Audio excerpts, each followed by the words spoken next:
Go to the United Kingdom now, and the suspect has been identified in the disappearance of British toddler Madeleine McCann.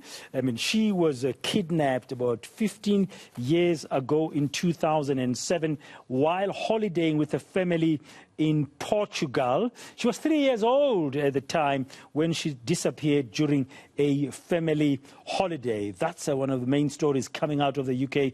Our correspondent there, Olly Barratt, is joining us now to talk about that. Plus also some political news with the Prime Minister Boris Johnson on a working visit to India, but also back home he's facing some pressure.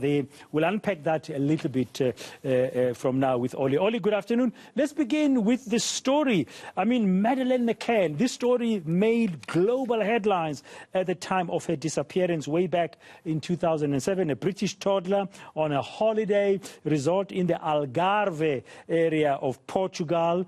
And now the Portuguese prosecutors say they've identified a German national as a suspect in this case.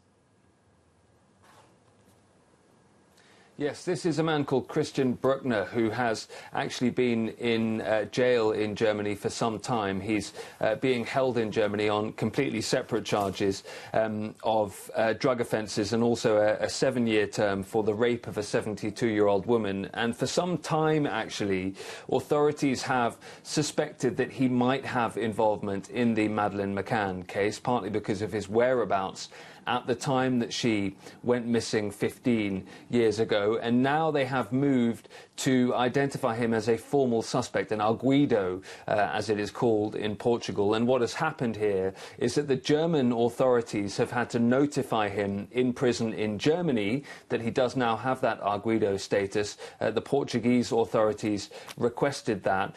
Exactly why is not 100% clear, but you mentioned the fact that it's nearly 15 years since Madeleine McCann disappeared, and that is considered to be potentially one of the reasons that the Portuguese authorities have made this move, because under Portuguese law you can't declare someone a person of interest in a case after a certain period of time, and that period is up on the 3rd of May, 15 years after Madeleine was reported missing. So there's been lots of speculation that this is almost procedural, that authorities are doing it just to make sure they can keep Christian Bruckner as a person of interest that they can continue to talk to. But some Portuguese officials say that's not the case, and they do have reason to believe that this man should become the formal suspect. It should gain that status from prison in Germany. He's always denied having anything to do with Madeleine McCann's disappearance. Yeah, in Portuguese law, erguido means a person of interest who needs to be interrogated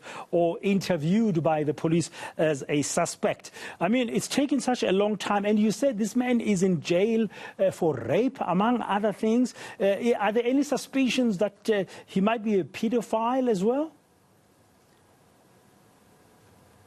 Well, one of the reasons that he is a suspect, we are told, is that there are allegations that he previously confessed to a friend that it was he who abducted Madeleine McCann. As I say, he denies any involvement. There are also mobile phone records, we understand, that place him in the area of Praia da Luz on the night that she went missing. And those are a couple of reasons that Portuguese authorities have been wanting really to speak to him. He has not been cooperating with investigations, not been cooperating with the questioning that has been headed his way in Germany. There is that added complication of the fact that he is currently in custody in Germany, in another country. Now, normally when you get that arguido status, it would mean that questioning will soon follow. So there is speculation that at some point he may have to be moved from Germany to Portugal, or that authorities will arrange questioning in some other way. But we don't have a timeline on that yet, so there are still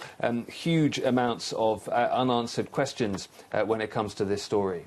Okay, thank you very much for that comprehensive update there. Olly, let's change gears a bit from Madeleine McCann and talk about the other news happening in the UK. Boris Johnson and with India's Modi, Prime Minister Modi there. There's been an agreement of sorts between the two countries?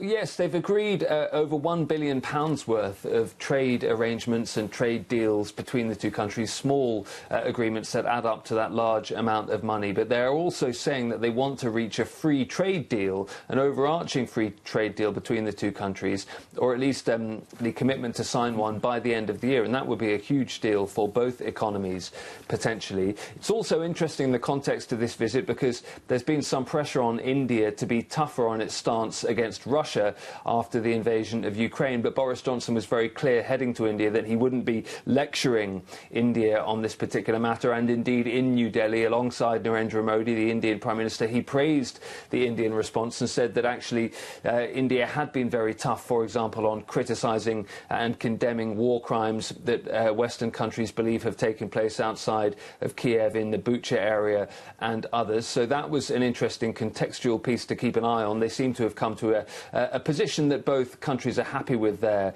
on the Ukraine issue. But yes, Boris Johnson was in India at a time of huge political unrest at home, and while he moved around the country, Indian journalists asked him about trade, defence deals, bilateral ties, the reasons he was actually there. British journalists trailed him around asking him if he was going to resign or be forced from office over the revelations that he's been handed a fine by police and may well see more coming over those parties and gatherings in and around Downing Street over the last couple of years. So he talked about feeling like Sachin Tendulkar in India. Such was the welcome he was given, but he knows he's flying home into something rather different. Thank you very much for the update. Olly Barratt, our correspondent in London.